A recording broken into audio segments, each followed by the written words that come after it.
সাফ কথার পর্দায় আপনাদের সামনে যেটা তুলে ধরেছি জায়গাটা হচ্ছে বিলোনিয়া আর্য কলোনি স্থিত মিলন সংঘ এলাকা, যেখানে সাত সকালে চোখ খুলতেই চক্ষু চড়ক গাছ হয়ে গেছে সবার।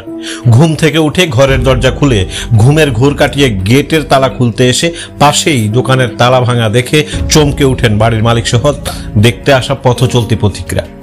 ছেলে মান্তু কোন ক্রমে মুদি দোকানের কিছু মাল তুলে পাড়ার কাস্টমারদের উপর ভরসা এবং ব্যস্ততম রাস্তায় যাতায়াত করা পথিকদের উপর নির্ভর করে দুটো পয়সা রোজগার করত কোনো ক্রমে।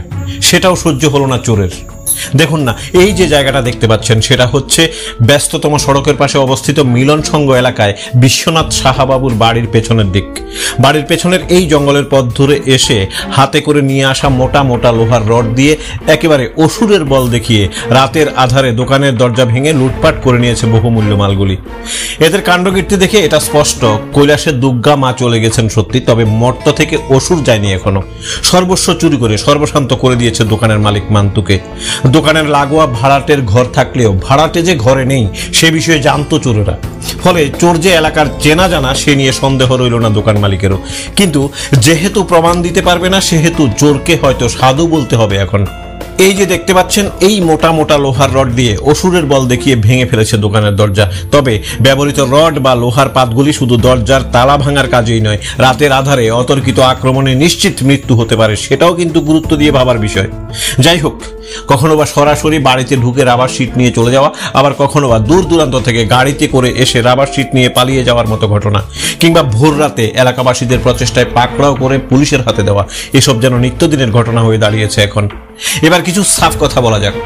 কচি কাচাদের শিক্ষা প্রতিষ্ঠান তথা অঙ্গনওয়াড়ি কেন্দ্রগুলো, যেমন শহরের কোলে সূর্যসেন অঙ্গনওয়াড়ি কেন্দ্র, কালীনগর অঙ্গনওয়াড়ি কেন্দ্র, সুকান্ত অঙ্গনওয়াড়ি কেন্দ্র, কিংবা শহরতলিতে আমতলী অঙ্গনওয়াড়ি কেন্দ্র, মাইছড়া বাগান অঙ্গনওয়াড়ি, পূর্ব গর্জনিয়া অঙ্গনওয়াড়ি, উত্তর ভারতের দুটো অঙ্গনওয়াড়ি কেন্দ্র, উত্তর সোনাইছড়ির ভগৎ সিং এবং আম্বেদকর অঙ্গনওয়াড়ি কেন্দ্র, দেবীপুরের ধর্মনগর ও চালিতাখোলা অঙ্গনওয়াড়ি, মতাই এলাকার মধ্য রাজনগরের অঙ্গনওয়াড়ি, দক্ষিণ সোনাইছড়ির রজনীকান্ত সর্দারপাড়া অঙ্গনওয়াড়ি কেন্দ্রগুলি পর্যন্ত রেহাই পায়নি এই চোরদের হাত থেকে।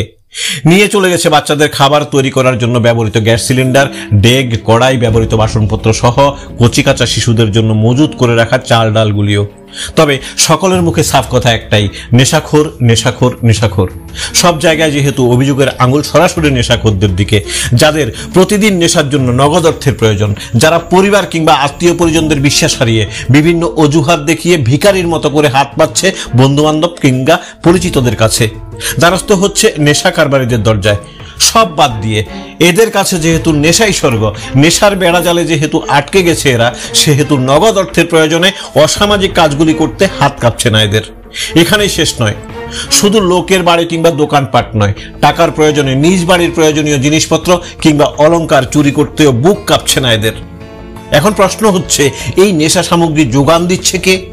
যারা নাকের ডগায় বসে যুব সমাজকে এভাবে ধ্বংস করে দিচ্ছে, শান্তি কেড়ে নিয়েছে অগণিত পরিবারের, তারা কি পুলিশের অপরিচিত, নাকি চেনেই না এদেরকে? এলাকাবাসীরা যদি হাতে নাতে পাকড়াও করে পুলিশের হাতে দিতে পারে তাহলে পুলিশ কেন চিনবে না?